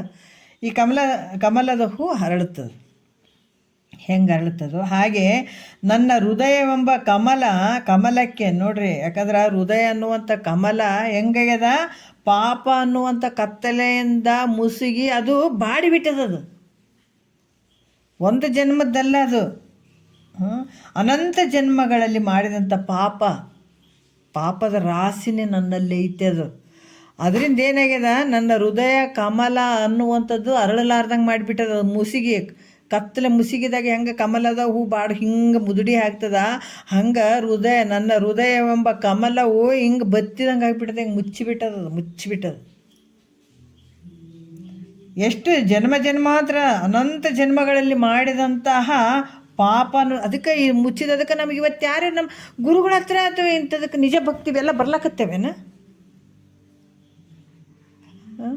ಯಾಕಂತಂದರೆ ಅದು ಗೊತ್ತು ಮಾಡೋಕ್ಕೆ ಕೊಡೋಂಗಿಲ್ಲ. ಅದು ಆ ಕತ್ತಲೆ ಆವರಿಸ್ಕೊಂಡ್ಬಿಟ್ಟದಲ್ಲಿ, ಅಜ್ಞಾನ ಅನ್ನುವಂಥದ್ದು ಆವರಿಸ್ಕೊಂಡ್ಬಿಟ್ಟದಲ್ಲ. ಅದಕ್ಕೆ ಇದು ಯಾವಾಗಂದ್ರೆ ಅನಂತ ಜನ್ಮಗಳಲ್ಲಿ ಮಾಡಿದಂಥ ಪಾಪ ಅನ್ನುವಂಥ ಕತ್ತಲೆ ಹೆಂಗದ ಮುಸುಗಿಬಿಟ್ಟದ. ನನ್ನ ಹೃದಯ ಅನ್ನುವಂಥ ಕಮಲಕ್ಕೆ ಏನಾಗ್ಯದ, ಮುಚ್ಚಿಬಿಟ್ಟದ. ಅದರಿಂದ ಅದು ನಷ್ಟವಾಗಿ ನನ್ನ ಹೃದಯ ಅನ್ನುವಂಥ ಕಮಲದ ಹೂ ಅರಳುವಂತೆ ನೋಡ್ರಿ. ಅದರಿಂದ ಏನಾಗ್ಯದ, ನನಗದು ಸಂತೋಷ ಅನ್ನುವಂಥದ್ದು ಇಲ್ದಂಗೆ ಆಗ್ಯದ. ನಿಜ ಸಂತೋಷ ಅನ್ನುವಂಥದ್ದು ಇಲ್ಲವೇ ಇಲ್ಲ. ಅದು ಆ ಹೃದಯ ಅನ್ನುವಂಥ ಕಮಲ ಯಾವಾಗ ಹಿಂಗೆ ಮುಸ್ಕೊಂಡದ, ಈ ಪಾಪ ಅನ್ನುವಂಥ ಏನು ಅನಂತ ಜನ್ಮಗಳಲ್ಲಿ ಮಾಡಿದಂಥ ಪಾಪದ ಒಂದು ಸಮೂಹ ಏನೈತೆ ಆ ಕತ್ತಲೆ ಇದ್ದದಕ್ಕೆ ನನ್ನ ಹೃದಯ ಅನ್ನುವಂಥ ಕಮಲದ ಹೂ ಅರಳುತ್ತಾ ಇಲ್ಲ. ಆ ಸಂತೋಷ ನನಗಿಲ್ಲ. ಅದನ್ನು ಯಾರಿಗಾರ ನಿಜವಾದ ಸಂತೋಷ ಯಾರಿಗೈತೆ ಜಗತ್ತಿನೊಳಗೆ? ಯಾರಿಗಾರ ಐತೇನೆ? ಎಲ್ಲ ಮಾಡಾಕತ್ತೀವಿ ಸ್ವಲ್ಪ ಪ್ರತಿಬಿಂಬದ ಆನಂದಗಳು ಅಷ್ಟೇ. ನಿಜವಾದ ಆನಂದ ನಮ್ಗೆ ಯಾರಿಗೂ ಗೊತ್ತಿಲ್ಲ, ಇನ್ನೂ ತಿಳಿದೇ ಇಲ್ಲ. ಅದು ಸದಾಕಾಲ ಆನಂದವಾಗಿರುವಂಥದ್ದು ಗೊತ್ತೇ ಆಗಿಲ್ಲಲ್ಲ. ಆದರೆ ಒಬ್ಬರಿಗೆ ಗೊತ್ತದು, ಮಹಾತ್ಮನಿಗೆ ಮಾತ್ರ ಗೊತ್ತದು. ಅದನ್ನೇ ಇದು ತಿಳ್ಕೊಂಡಿದ್ದಾನೆ. ಹಾಗಾಗಿ ಇಲ್ಲಿ ಕೂಡ ಅಂತ ಕತ್ತಲೆಯು ಮುಸುಗಿ ಬಿಟ್ಟಿದೆ. ಅದರಿಂದ ಅದು ನಷ್ಟವಾಗಿ ನನ್ನ ಹೃದಯ ಅನ್ನುವಂಥ ಕಮಲ ಅರಳುವಂತೆ, ಮತ್ತು ನನ್ನ ಹೃದಯ ಕಮಲ ಹೂ ಅರಳುವಂತೆ ಮತ್ತು ಸಂತೋಷದಿಂದಿರುವಂಗೆ ನಿನ್ನ ಬಲದ ಕಣ್ಣೇನಾದ ಸೂರ್ಯನೇತ್ರ, ಈ ಬಲಕ್ಕಿರುವಂಥದ್ದು ಸೂರ್ಯನೇತ್ರ, ಹೌದಾ? ಈ ಬಲಗಣ್ಣು ನಿಂದೇನಾದದು ಸೂರ್ಯನೇತ್ರ, ಆ ಕಣ್ಣಿನಿಂದ ನೀನು ನೋಡುವಂಥವನಾಗು. ಸೂರ್ಯ ನೇತ್ರದಿಂದ ನೋಡುವಂಥವನಾಗು, ಈ ಕತ್ತಲೆಯನ್ನು ಕಳೆಯುವಂಥವನಾಗು. ಪಾಪ ಅನ್ನುವಂಥ ಈ ಕತ್ತಲೆಯನ್ನು ತುಂಬ್ಯದಲ್ಲ, ಅದನ್ನು ಕಳೆಯುವಂಥವನಾಗು. ನೀ ಕಳೆದೆ ಅಂದರೆ ನನ್ನ ಹೃದಯ ಕಮಲ ಅನ್ನುವಂಥದ್ದು ಅರಳಿ ಬಿಡ್ತದೆ, ಸಂತೋಷ ಇರ್ತದೆ. ಈಗ ಆ ಸಂತೋಷವೂ ಇಲ್ಲ, ಆ ಹೃದಯ ಅನ್ನುವಂಥ ಕಮಲ ಪೂರ್ತಿ ಬತ್ತಿ ಬಿಟ್ಟದ. ಅದಕ್ಕೆ ದೇವ, ನಿನ್ನ ಸೂರ್ಯ ನೇತ್ರದಿಂದ ನನ್ನನ್ನು ನೋಡೋ ತಂದೆ. ಪಾಪ ಅನ್ನುವಂಥ, ಯಾಕಂದರೆ ನೀ ನೋಡಿದಾಗ ಇಂತಹ ಪಾಪದ ದೋಷ ಏನು ಐತಿ, ಎಲ್ಲ ಐತಿ, ಕತ್ತಲೆ ಐತಿ ನನ್ನಲ್ಲಿ. ಆ ಕತ್ತಲೆ ಸಂಪೂರ್ಣ ನಿವೃತ್ತಿ ಆಗ್ತದೆ ನೀ ಮನಸ್ಸು ಮಾಡಿದಾಗ, ಬೇರೆ ಯಾವುದರಿಂದಿಲ್ಲ. ಇಲ್ಲ ನೀವು ಒಬ್ಬತ್ತನೇ ಅಲ್ಲಿ ಇಲ್ಲಿ ಹೋಗಿ ಮಾಡ್ಕೊ ಅಂದ್ರೆ ಎಷ್ಟು ವರ್ಷ ಅಂತ ನನಗೆ ಜೀವನ ಅದು ಹೇಳಿಲ್ಲ. ಏನು ಸಾವಿರಾರು ವರ್ಷ ಅದನಿಲ್ಲಿ ಇರೋದೇ 100 ವರ್ಷದೊಳಗೆ. ಅದು 60-70 ವರ್ಷನೇ ನಾವು ಭಾಳ ಕಷ್ಟ ಐತಿರೋದಕ್ಕೆ, ಎಲ್ಲರಿಗೂ ಅನುಭವ ಐತೆ. 60-70 ವರ್ಷ ಅಂತಂದರೆ ಭಾಳ ಗ್ರೇಟಪ್ಪ ಅನ್ನುವಂಥ ಕಾಲಗಳು. ಅದು ಸುಳಿ ಮಿಂಚಿದು ಜೀವನ ನಮಗೆ ಅನಿಸೋದು ಭಾಳ ದಿವಸ ಹೊಂಟಿವಿ, ಭಾಳ ದಿವಸ ಇನ್ನೂ ಭಾಳ ದಿವಸ ಅಂತ ಅಂದ್ಕೊಂಡಿವಿ. ಆದರೆ ಹೆಂಗೈತದ, ಸುಳಿ ಮಿಂಚಿದ್ದಂಗೆ ಇದು ಜೀವನ. ಯಾವಾಗ ಹೋಗಿಬಿಡ್ತದೆ ಹೇಳೋಕ್ಕಾಗಂಗಿಲ್ಲ, ಸುಮ್ಮನೆ ತೋರಿ ಅಡಿಗೆ ಬಿಡುವಂಥದ್ದು. ಅದಕ್ಕೆ ನೀರ ಮೇಲಿನ ಗುರುಳೆ ನಿಜವಲ್ಲ ಹರಿ ಅಂತ ಹೇಳ್ತಾರೆ. ನೀರು ಮೇಲಿನ ಗುರುಳೆ ಎಷ್ಟೊತ್ತು ತೋರ್ತದೆ, ಸ್ವಲ್ಪ ತೋರ್ತದೆ. ಶರೀರ ಕೂಡ ಹಾಗೇನೆ ತೋರ್ದಂಗೆ. ನಮ್ಮ ಮನಸ್ಸಿನಾಗ ಅನಿಸಿದೆ ಇನ್ನು ಭಾಳ ದಿವಸ ಬದುಕ್ತೀವಿ ಅಂತ, ಸಾಧ್ಯ ಇಲ್ಲ, ಸ್ವಲ್ಪ ತೋರಿ ಅಡಗ್ತದೆ. ಅದಕ್ಕೆ ಇಲ್ಲಿ ನನಗೆ ಏನಾಗ್ತದೆ, ಅಷ್ಟಾಗ ನಾನು ಯಾವ ಪಾಪವನ್ನು ಕಳ್ಕೊಳಕ್ಕೆ ಸಾಧ್ಯ ಆಗ್ತದೆ ಹೇಳು? ಅದ್ರಾಗ ಹಲವಾರು ರೀತಿಯಿಂದ ಭಾವಗಳು, ಅದ್ರ ಮಧ್ಯೆ ಇಂಥ ಪಾಪವನ್ನು ಎಲ್ಲಿಗೋ ಹೋದ್ರೆ ಒಂದು ಸಣ್ಣ ಪಾಪ ಕಳ್ಕೊಬೋದು. ಆದ್ರೆ ನೀನು ಮನಸ್ಸು ಮಾಡಿ ನನ್ನ ಕೃಪಾ ದೃಷ್ಟಿಯಿಂದ ಬೀರಿದ್ದೆ ಆದರೆ ನನ್ನ ಪಾಪ ಅನ್ನುವಂಥದ್ದು ಕೂಡ ಅಲ್ಲಿ ನಿವೃತ್ತಿ ಆಗಿಬಿಡ್ತದೆ. ನಿನ್ನ ಕಿರಣಗಳ ಒಂದು ಏನು ಬಲನೇತ್ರದ ಸೂರ್ಯ ನೇತ್ರದಿಂದ ನೀನು ನೋಡಿದ್ದೆ, ಅದರ ಆ ಕಿರಣಗಳಿಂದ ಕತ್ತಲೆ ನಿವೃತ್ತಿ, ಪಾಪ ಅನ್ನುವಂಥ ಕತ್ತಲೆ ಹೋಗಿಬಿಡ್ತದೆ ತಂದೆ. ಅದನ್ನು ಮಾಡು ಕೆಲಸ ಅಂತ ಹೇಳ್ತಾರೆ ಅವ್ರು, ಬೇಡ್ಕೊಳ್ತಾನೆ ಭಕ್ತನಾದಂಥ. ಮತ್ತು ಇನ್ನೊಂದು ಏನು ಉಳಿತು, ಚಂದ್ರನೇತ್ರ. ಈ ಚಂದ್ರನೇತ್ರದಿಂದ ಪರಮಾತ್ಮನನ್ನು ಮತ್ತು ಪ್ರಾರ್ಥನೆ ಮಾಡ್ತಾನೆ. ಎಂಥ ಪ್ರಾರ್ಥನೆ ಮಾಡ್ತಾನೆ ನೋಡ್ರಿ. ಕರ್ಣ ಕುಲ ಚಕೋರ ತಣಿಯ ಅರುಷಿ ಶರದಿ ಮೀರಲನ್ನ ವರದ ಶಂಭು ಲಿಂಗವಾಮ ದುರು ಸುಧಾಕರಾಕ್ಷಿಯಿಂದ ಅಂತ ಹೇಳ್ತಾರೆ ಅವರು. ಏನು ಹೇಳ್ತಾರೆ, ಸುಧಾಕರಾಕ್ಷಿಯಿಂದ, ಸುಧಾಕರ ಉರು ಅಂದರೆ ಶ್ರೇಷ್ಠ, ವಾಮ ಗುರು ಸುಧಾಕರಾಕ್ಷಿಯಿಂದ ಅಂತ ಹೇಳ್ತಾರೆ ಅವರು. ಸುಧಾ ಅಂದರೆ ಅಮೃತ, ಅಕ್ಷಿ ಅಂದ್ರೆ ಅಕ್ಕಣ್ಣು, ಅಂದ್ರೆ ಅಮೃತವನ್ನು ಕರಿಯುವಂಥ ದೃಷ್ಟಿಯಿಂದ ನನ್ನನ್ನು ನೋಡುವ ಅಂತ ಹೇಳುವಂಥದ್ದು. ಇಲ್ಲಿ ಏನು ಹೇಳ್ತಾರಪ್ಪ ಅಂತಂದ್ರೆ, ಕರ್ಣಕುಲ ಅಂದ್ರೇನು? ಮನ ಬುದ್ಧಿ ಚಿತ್ತು ಅಹಂಕಾರ, ಇವು ಅಂತಃಕರಣಗಳ ಸಮೂಹ. ಯಾವುದು? ಕರ್ಣ ಕುಲ ಕರುಣ ಬೇರೆ, ಕರ್ಣ ಬೇರೆ. ಕರ್ಣ ಅಂದರೆ ಮನ ಬುದ್ಧಿ ಚಿತ್ತ ಅಹಂಕಾರಗಳು, ಕರುಣ ಅಂದರೆ ಅದು ಬೇರೆ ಅರ್ಥ ಕೊಡ್ತದೆ. ಕುಲ ಅಂದರೆ ಆ ಒಂದು ಸಮೂಹ ಅನ್ನುವಂಥದ್ದು. ಆಮೇಲೆ ಚಕೋರ ಅಂದರೆ ಚಕ್ರವಾಕ, ಈ ಪಕ್ಷಿಗಳು ಅನ್ನುವಂಥದ್ದು. ಅಂದರೆ ಇಲ್ಲಿ ಕೂಡ ಹೇಳ್ತಾರೆ ಪರಮಾತ್ಮನೇ, ಅಗ್ನಿ ನೇತ್ರದಿಂದನೂ ನೋಡಿದೆ ನಿನಗೆ. ನೀ ಏನು ಕೇಳಿದೆ ನನಗೆ? ನೇತ್ರದಿಂದ ನೋಡಪ್ಪ ಅಂತ ಕೇಳಿದೆ. ನಾನು ಅಗ್ನಿ ನೇತ್ರದಿಂದ ನೋಡಿದೆ ನಿನಗೆ. ಮತ್ತು ಸೂರ್ಯ ನೇತ್ರದಿಂದ ನೋಡಂದು, ಸೂರ್ಯ ನೇತ್ರದಿಂದ ನಾನು ನೋಡಿದೆ ಅಂತ. ನೀನು ಅಷ್ಟಕ್ಕೆ ಬಿಡಬೇಡ. ಮತ್ತು ಇನ್ನೂ ಒಂದು ಕೋರಿಕೆ ಐತಿ, ನೀನು ಕೇಳ್ಕೊತೀನಿ ನೋಡಿ ನಾನು. ಮತ್ತು ಜಗತ್ತಿನೊಳಗೆ ಯಾರ ಹತ್ರ ಕೇಳ್ಕೊಳ್ಳಿ, ನಿನ್ನ ಬಿಟ್ರೆ. ನೀ ಮಹಾದೇವ ಇದು, ಎಲ್ಲದಕ್ಕೂ ಒಡೆಯನ್ನಿದೆ. ಅದಕ್ಕೆ ನಿನಗೆ ಕೇಳಕತ್ತೀನಿ ನಾನು. ಯಾಕಂದ್ರೆ ನೀ ಮನಸ್ಸು ಮಾಡಿದರೆ ನಾನು ಭಾಳ ದೊಡ್ಡ ಪಾವನ ಆಗಿಬಿಡ್ತೀನಿ ನಾನು. ಇಲ್ಲಾಂದರೆ 84 ಲಕ್ಷ ಜೀವರಾಶಿಗಳು, ಈ ಶರೀರ ಎಷ್ಟು ಕಷ್ಟ ರೀ ಇದು, ನೆನೆಸ್ಕೊಂಡ್ರೆ ಭಾಳಷ್ಟು ಕಷ್ಟ. ಇದಕ್ಕೆ ನಾವು ಸುಖದಿಂದಿದ್ದೀವಿ, ನಾವು ಆನಂದವಾಗಿದ್ದೀವಿ, ಎಲ್ಲಿ ಸುಖ ಇರ್ತಿದೆ ಹೇಳ್ರಿ? ಇಂಥ ಶರೀರವನ್ನು ಕಷ್ಟ ಕೊಡುವಂಥ ಶರೀರ ಇದು ಯಾರಿಗೇನೋ ಸುಖ ಕೊಟ್ಟದೇನಂದ್ರೆ ಇಲ್ಲಿದು ಒತ್ಕೊಂಡು ತಿರುಗಾಡಬೇಕು. ಹಲವಾರು ಕಷ್ಟಗಳು ಇದು, ಒಂದಲ್ಲ ಎರಡಲ್ಲ. ಇಂಥ ಶರೀರವನ್ನು ಒತ್ಕೊಂಡು ತಿರುಗಾಡುವಂಥದ್ದು. ಯಾಕಂದ್ರೆ ನೀನು ಕರುಣೆ ಮಾಡಲಿಲ್ಲ, ನೀನು ಕೃಪಾದೃಷ್ಟಿ ಬಿಡಲಿಲ್ಲ ಅಂದರೆ ಜನ್ಮಾಂತರ ಒತ್ಕೊಂಡು ತಿರುಗಾಡುವಂಥದ್ದಪ್ಪ. ಅದಕ್ಕೆ ಹೇಳ್ತಾರೆ ಅವರು, ಪರಮಾತ್ಮ ಅಗ್ನಿ ನೇತ್ರದಿಂದ ನೋಡಿದೆ ಮತ್ತು ಸೂರ್ಯ ನೇತ್ರದಿಂದ ನೋಡಿದೆ ಅಂತ ನೀನು ಅಷ್ಟಕ್ಕೆ ಬಿಡಬೇಡ. ನಿನ್ನ ಚಂದ್ರ ನೇತ್ರದಿಂದಲೂ ಕೂಡ ನನ್ನನ್ನು ನೋಡುವಂಥವನಾಗು. ನೋಡ್ರಿ, ನಿನ್ನ ಚಂದ್ರ ನೇತ್ರದಿಂದ ಕೂಡ ನನ್ನನ್ನು ನೋಡುವಂಥವನಾಗು. ಅದರಿಂದ ಏನು ಪ್ರಯೋಜನ ಅಂತ ನೀ ನನ್ನನ್ನು ಕೇಳ್ಬೋದು. ಯಾಕಂದ್ರೆ ಪಾಪದ ದೋಷನ ನಿವೃತ್ತಿ ಆಯಿತು. ಸೂರ್ಯನ ಒಂದು ನೇತ್ರದಿಂದ ನಿನ್ನ ನೋಡಿದದಕ್ಕೆ, ಸೂರ್ಯ ನೇತ್ರದಿಂದ ನೋಡಿದಕ್ಕಾಗಿ ನಿನ್ನಲ್ಲಿರುವಂಥ ಪಾಪದ ವನ ಕೂಡ ಸುಟ್ಟು ಹೋಯಿತು. ಮೋಹದ ಅಗ್ನಿ ನೇತ್ರದಿಂದ ಮೋಹದ ವನ, ಎರಡು ನೇತ್ರದಿಂದ ಮತ್ತೆ ಇದರಿಂದ ಏನು ಪ್ರಯೋಜನ ನಿನಗೆ? ಚಂದ್ರ ನೇತ್ರದಿಂದ ಯಾಕೆ ನೋಡಂತಿ ನೀನು? ಇದರಿಂದ ಏನು ಪ್ರಯೋಜನ ಐತಪ್ಪ ಅಂತ ನೀ ಕೇಳ್ಬೋದು. ಅದರಿಂದ ನನಗೆ ಭಾಳ ಪ್ರಯೋಜನ ಐತಪ್ಪ ನನಗೆ. ಅದೇನಂದ್ರೆ ಸುಧಾಕರ ಅಂದರೆ ಚಂದ್ರನು. ಸುಧಾಕರ ಅಂದರೆ ಚಂದ್ರ, ಸುಧಾ ಅಂದ್ರೆ ಅಮೃತ, ಕರ ಅಂದರೆ ಸುರಿಸುವಂಥವನಿಗೆ ಸುಧಾಕರ ಅಂತ ಹೇಳುತ್ತಾರೆ. ಅದು ಚಂದ್ರನು ಉಪಮಾನ ಕೊಡ್ತಾರೆ ಅವರು. ಅದಕ್ಕೆ ಇಲ್ಲಿ ಅಂದ್ರೆ ಈ ಸುಧಾಕರ ಅಂತಂದ್ರೆ ಈ ಅಮೃತವನ್ನು ಸುರಿಸುವಂಥವನು ಸುಧಾಕರ. ಚಂದ್ರನು ತನ್ನ ಕಿರಣಗಳಿಂದ ಅಮೃತವನ್ನು ಸುರಿಸ್ತಾನಂತ ಕೇಳಿದ್ದೀನಿ ನಾನು. ಚಂದ್ರ ಏನು ಮಾಡ ತಂಪಾದ ಕಿರಣಗಳು ಅದು ತನ್ನ ಕಿರಣಗಳಿಂದ ಅಮೃತವನ್ನು ಸುರಿಸ್ತಾ ಇದ್ದಾನಂತ ನಾ ಕೇಳಿದ್ದೀನಿ. ಅಂಥ ಅಮೃತವನ್ನು ಸುರಿಸುವಂಥ ಚಂದ್ರನೇ ನಿನ್ನ ಕಣ್ಣಾಗಿದ್ದಾನೆ. ಅಮೃತವನ್ನು ಸುರಿಸುವಂತಹ ಚಂದ್ರನೇ ನಿನ್ನ ಕಣ್ಣಾಗಿದ್ದಾನ. ಇಂಥ ನೇತ್ರದಿಂದ ನಾನು ನೋಡಿದ್ದಾದ್ರೆ ನೋಡ್ರಿ, ನನ್ನ ಕರಣಾದಿಗಳೆಲ್ಲವು ಅಂದರೆ ಯಾವುವು? ಮನಸ್ಸು, ಬುದ್ಧಿ, ಚಿತ್ತು, ಅಹಂಕಾರ ಇವೇನದಾವ ಇವೆಲ್ಲವೂ ಸಂತುಷ್ಟಿಯನ್ನು ಹೊಂದುತ್ತಾವ ನೋಡ್ರಿ. ನೀನು ಅವು ನೋಡಿದೆ ಅಂತಂದ್ರೆ ಅವೆಲ್ಲವೂ ಒಂಥರ ಸಮಾಧಾನದಿಂದ ಇಂದ್ರಿಯಗಳು ಯಾವುದು ಕರ್ಣಾದಿಗಳೆಲ್ಲವೂ ಸಂತುಷ್ಟಿಯನ್ನು ಹೊಂದುತ್ತಾವ. ಚಂದ್ರನ ಕಿರಣಗಳಿಂದ ಬೀಳ್ತಕ್ಕಂಥ ಅಮೃತವನ್ನೇ ಕುಡಿದು ಚಕೋರ ಪಕ್ಷಿಗಳು ಇರ್ತಾವೆ ನೋಡ್ರಿ. ಅವು ಈ ಚಂದ್ರನ ಕಿರಣಗಳನ್ನು ಬೀಳ್ತಾ ಇರ್ತಾವಲ್ಲ, ಅದರ ಅಮೃತವನ್ನು ಕುಡಿದಂಥ ಚಕೋರ ಪಕ್ಷಿಗಳು ಆಕಾಶದಲ್ಲಿ ಆನಂದವಾಗಿ ಸಂಚಾರ ಮಾಡ್ತಾವಂತ. ಅಮೃತನ ಯಾವುದು ಚಂದ್ರನ ಒಂದು ಕಿರಣಗಳ ಅಮೃತವನ್ನು ಕುಡಿದಂಥ ಚಕೋರ ಪಕ್ಷಿಗಳು ಆಕಾಶದಲ್ಲಿ ಚೆನ್ನಾಗಿ ಆನಂದದಿಂದ ಸಂಚಾರ ಮಾಡ್ತಾವೆ. ಹಾಗೆ ನಿನ್ನ ನೇತ್ರದಿಂದ ಸುರಿತಕ್ಕಂಥ ಅಮೃತದ ಧಾರೆಗಳನ್ನು ಕುಡಿದು, ನಿನ್ನ ನೇತ್ರದಿಂದ ಏನದವ ಈ ಸುರಿತಾ ಇರುವಂಥದ ಅಮೃತದ ಧಾರೆಗಳನ್ನು ಕುಡಿದು ನನ್ನ ಕರ್ಣಗಳ ಸಮೂಹ ಭಾಳ ತೃಪ್ತಿ ಹೊಂದುತ್ತಾವ, ಸಂತುಷ್ಟಿಯನ್ನು ಹೊಂದುತ್ತಾವ. ಅದಕ್ಕೆ ಸಂಪೂರ್ಣ ಕಿರಣಗಳಿಂದ ಕೂಡಿದ ಚಂದ್ರ ಆಕಾಶದಲ್ಲಿ ಯಾವಾಗ ಬರ್ತಾನೋ ಅಂದ್ರೆ ಹುಣ್ಣಿಮೆ ಅಂತ ಅನ್ಕೋತೀವಲ್ಲ, ಸಂಪೂರ್ಣ ಇರ್ತಾನಂತ. ಯಾವಾಗ ಬರ್ತಾನೋ ಅಂದು ಅಂದರೆ ಹುಣ್ಣಿಮೆ ದಿನ ಚಂದ್ರನನ್ನು ನೋಡಿ ಆವಾಗ ಸಮುದ್ರ ಆನಂದದಿಂದ ಹುಕ್ಕಿ ಇರ್ತದಂತ ನೋಡ್ರಿ. ನಾವು ಹೇಳ್ತೀವಲ್ಲ ಹುಣ್ಣಿಮೆಗೆ ಹುಕ್ಕಿ ಇರ್ತದೆ ಚಂದ್ರನಂತ ಸಮುದ್ರ.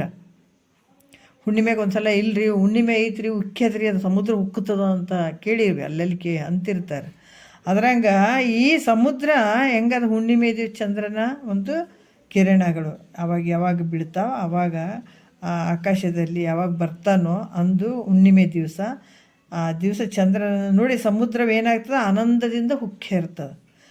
ಅದ್ರಂಗೆ ಇಲ್ಲಿ ಕೂಡ ನೀನು ನಿನ್ನ ಪೂರ್ಣ ನೇತ್ರದಿಂದ ನೋಡಿದ್ದಾದ್ರೆ, ಅರ್ಧ ಸ್ವಲ್ಪ ನೋಡಿದ್ದಲ್ಲ, ಪೂರ್ಣ ನೇತ್ರದಿಂದ ನೋಡಿದ್ದಾದ್ರೆ ನನ್ನ ಆನಂದ ಅನ್ನುವಂಥ ಸಮುದ್ರವು ಹುಕ್ಕೇರ್ತದ ನೋಡ್ರಿ. ಎಷ್ಟು ಅದ್ಭುತ! ಯಾಕಂದ್ರೆ ಭಾಳಷ್ಟು ಅದ್ಭುತವಾಗಿ ಕೇಳ್ಕೊಳತ್ತನತ್ತ.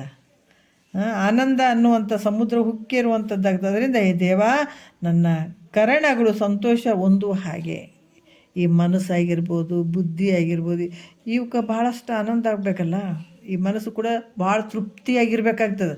ಈ ಮನಸ್ಸು ಶಾಂತಿ ಇರಲಿಲ್ಲ ಅಂದ್ರೆ ನೀವು ಏನು ತೊಗೊಂಡು ಏನು ಮಾಡ್ತೀರಿ ಜಗತ್ತಿನೊಳಗೆ ಹೇಳ್ರಿ? ಬೇಕಾದಷ್ಟು ಐತೆ, ಈ ಮನಸ್ಸು ಸಮಾಧಾನ ಇರಲಿಲ್ಲ ಅಂದರೆ ಏನು ತೊಗೊಂಡು ಏನು ಮಾಡ್ತೀರಿ? ಅದಕ್ಕೆ ಕ್ಷಮೆಯಿಂದ ಮುಕುತಿ ಸಾಧನ ಪೆರತುಂಟೆ ಅಂತ ಹೇಳ್ತಾರೆ ಮಹಾತ್ಮರು. ಇಲ್ಲಿ ಕೂಡ ಇವೆಲ್ಲ ಕರ್ಣಗಳು ಸಂತೋಷ ಹೊಂದುವ ಹಾಗೆ ಮಾಡಬೇಕಾದ್ರೆ ನೀನು ಚಂದ್ರನೇತ್ರದಿಂದ ನನ್ನ ಮೇಲೆ ದೃಷ್ಟಿ ಹಾಕು, ಅದು ಪೂರ್ಣ ರೂಪದಿಂದ. ಅದಕ್ಕೆ ಈ ರೀತಿ ಮತ್ತು ನನ್ನ ಆನಂದ ಅನ್ನುವಂಥ ಸಮುದ್ರ ಹುಕ್ಕೇರಿ ಹೊರಸೂಸುವ ಹಾಗೆ, ನನ್ನಲ್ಲಿರುವಂಥ ಆನಂದ ಹುಕ್ಕಿ ಹೊರಸೂಸುವ ಹಾಗೆ ನಿನ್ನ ಶ್ರೇಷ್ಠವಾದ ಎಡದ ಗಣ್ಣು, ಬಲಗಣ್ಣು ಸೂರ್ಯನೇತ್ರ, ಎಡಗಣ್ಣು ಚಂದ್ರನೇತ್ರ, ಮಧ್ಯದ್ದು ಇದು ಏನದು ಅಗ್ನಿನೇತ್ರ, ಉಬ್ಬಿನ ಮಧ್ಯೆ ಇರ್ತಲ್ಲ ಅದು ಅಗ್ನಿನೇತ್ರ. ಈ ರೀತಿಯಾಗಿ ನಿನ್ನ ಶ್ರೇಷ್ಠವಾದ ಎಡದ ಗಣ್ಣಿನಿಂದ ನನ್ನನ್ನು ನೋಡುವಂಥವನಾಗಪ್ಪ ಅಂತ ಇಲ್ಲಿ ಭಕ್ತನಾದಂಥವನು ಪರಮಾತ್ಮನನ್ನು ಕೇಳ್ಕೊಳ್ತಾನೆ. ಈ ಮೂರು ದೃಷ್ಟಿಯಿಂದ ಕೇಳ್ಕೊಳ್ತಾನೆ. ಸೂರ್ಯನೇತ್ರ, ಚಂದ್ರನೇತ್ರ, ಅಗ್ನಿನೇತ್ರದಿಂದ ನನ್ನನ್ನು ನೋಡು. ಜಗತ್ತಿನೊಳಗೆ ನಿನ್ನಿಂದಲೇ ನನಗೆ ಇದು ಕೆಲಸ ಆಗಬೇಕಾಗ್ಯದಪ್ಪ, ಜಗತ್ತಿನೊಳಗೆ ಬೇರೆ ಯಾರು ಇಲ್ಲಿ ಇದನ್ನು ಮಾಡುವಂಥವ್ರು ಅಂತ ಹೇಳಿ ಇವಾಗ ಇನ್ನು ಹರಿಯ ನೇತ್ರವು ಪರಮಾತ್ಮನ ಅಗ್ನಿ ನೇತ್ರವನ್ನು ಕುರಿತು ಪ್ರಾರ್ಥಿಸುವಂಥದ್ದು. ಹರಿಯ ನೇತ್ರ ಭಾಳ ಅದ್ಭುತವಾದಂಥದ್ದು ಐತೆ.